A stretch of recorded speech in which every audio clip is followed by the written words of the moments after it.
రాజ్యమేది లేదు గాని రాణిలాగా చూసుకుంటా, కోట కట్టలేను గాని కళ్ళల్లో నిన్నే దాచుకుంటా. రాత ఎట్లా రాసి ఉన్నా ఆ మార్చి నీతో రాసుకుంటా. స్వర్గమంటూ ఉన్నదంటే అది నీతోనే ప్రతిరోజు పంచుకుంటా.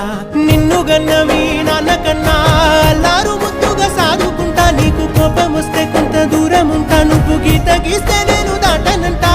కంట నీరు కంటి రెప్ప దాటకుండా కాటుకై కావలుంటా. రాంబాయి నీ మీద నాకు మనసాయనే, ఏనాడు నిన్ను వీడిపోని నీడైతనే.